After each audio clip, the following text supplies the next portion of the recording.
There's no better place to get in on the MLB action than FanDuel. New customers can start the season with $200 in bonus bets if your first $5 bet wins. FanDuel, official sports betting partner of Major League Baseball. 21 plus and present in Virginia. First online real money wager only. $10 first deposit required. Bonus issued as non-withdrawable bonus bets that expire 7 days after receipt. See terms at sportsbook.fanduel.com. Gambling problem? Call 1-800-GAMBLER. How about Captain Crunch's Crunch Berries with breakfast? Whoa, Dad, we're on Crunch Island. It's Jean Lefoot. And he stole our crunch. Quick, the zip line. He's getting away. Throw our last Crunch Berry. No! No one steals my Crunch Berries. I think you mean my crunch berries. Choose your own crunch venture with Cap'n Crunch. Hello and welcome to America in Focus, powered by the Center Square. I'm Dan McCaleb, Chief Content Officer at Franklin News Foundation, publisher of the Center Square Newswire service. We are recording this on Friday, June 21st.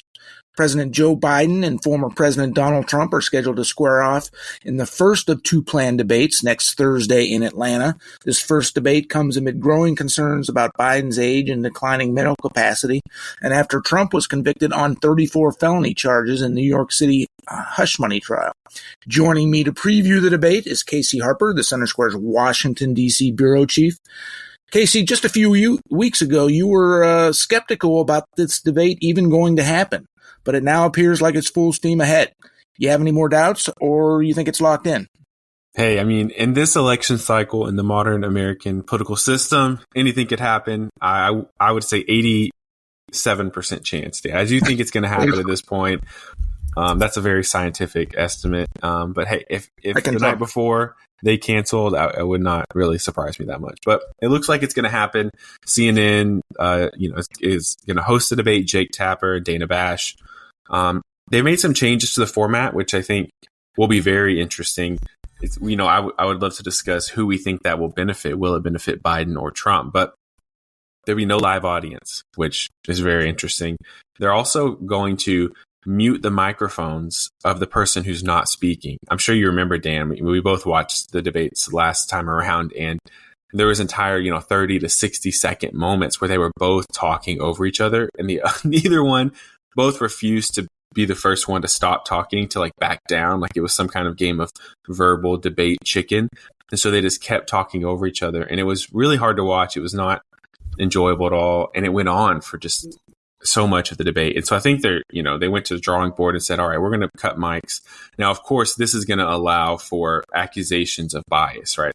As soon as they start cutting Trump's mic in what feels like early, there's going to, will he lash out? Will voters or different viewers feel like the shutting of microphones was fair? I think that's a big question that's going to be interesting, because for whatever reason, in recent years, the debate moderators have become a focus of the debates, right? I mean, we saw, of course, Trump famously did that by going after, CNN anchors. Even Vivek Ramaswamy, he went after Ronna McDaniel and apparently ended her career, at least for now, and went after, those debate moderators. And they kind of made a big splash doing that during the primary. So it wouldn't, it's going to be really interesting to see that. But there's a different format. Notably, RFK Jr. Is not going to be present at these debates. He's not happy about that. He's calling it censorship.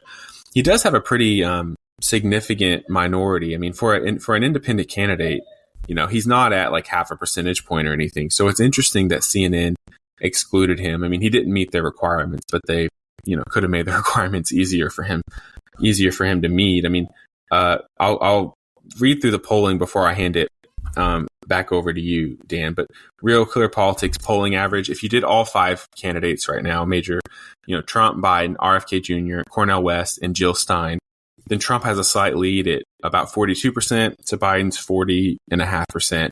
Kennedy has 7.7% support, and West has 1.4%, Stein has 1.3%.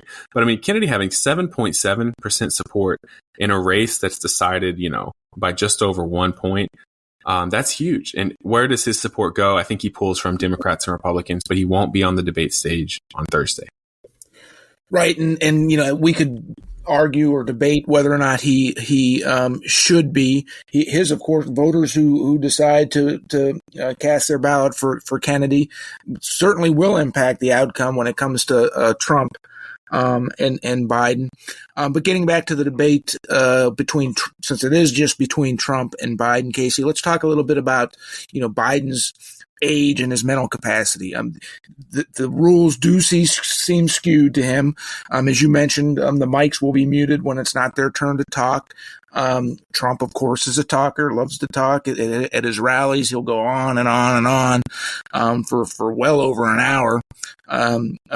Sometimes there will not be an audience in attendance at this. Trump sort of feeds off the audience at his rallies and other speeches.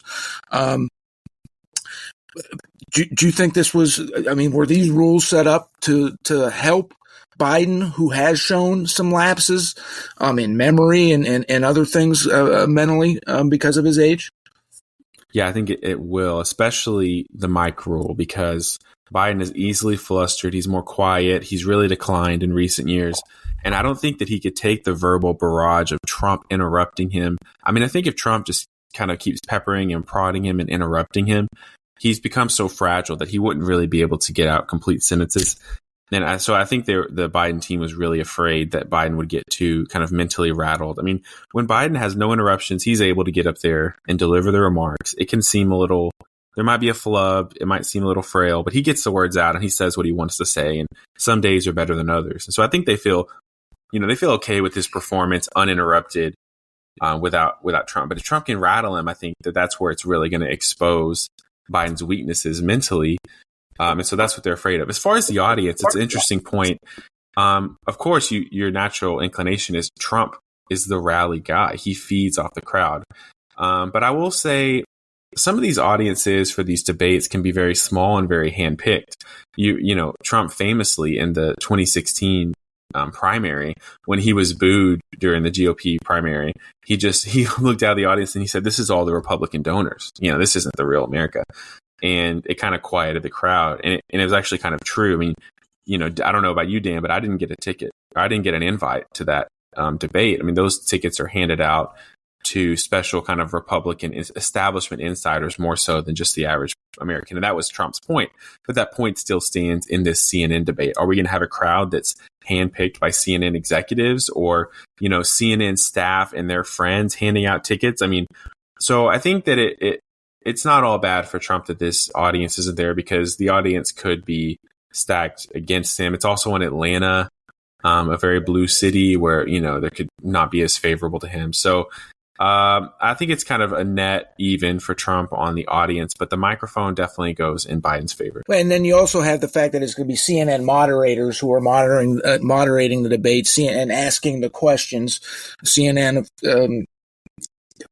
I guess, depending on your point of view, but no, it's pretty clear that they're behind Biden at least in their opinion shows and whatnot. Are they going to get in? Do you think we're going to get into inflation and Biden's record on the economy?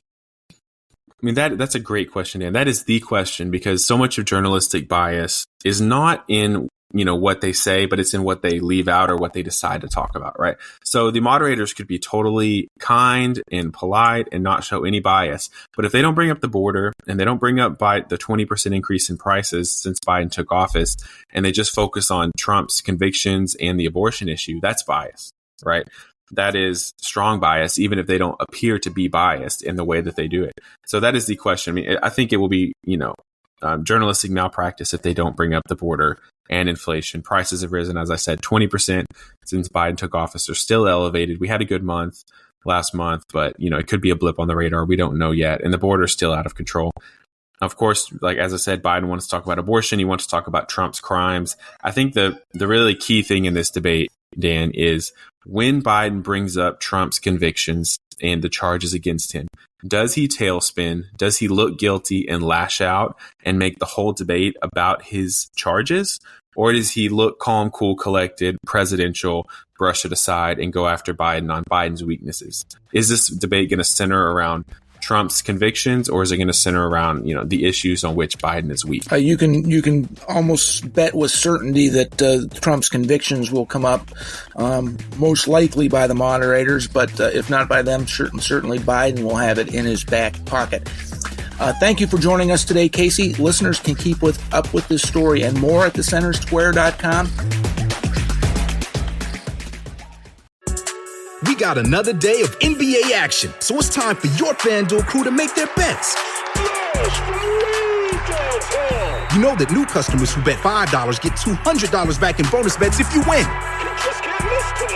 Make every night a watch party only on FanDuel. 21 plus and present in Virginia. First online real money wager only. $10 first deposit required. Bonus issued is non-withdrawable bonus bets that expires 7 days after receipt. See full terms at FanDuel.com/sportsbook. Gambling problem? Call 1-800-GAMBLER.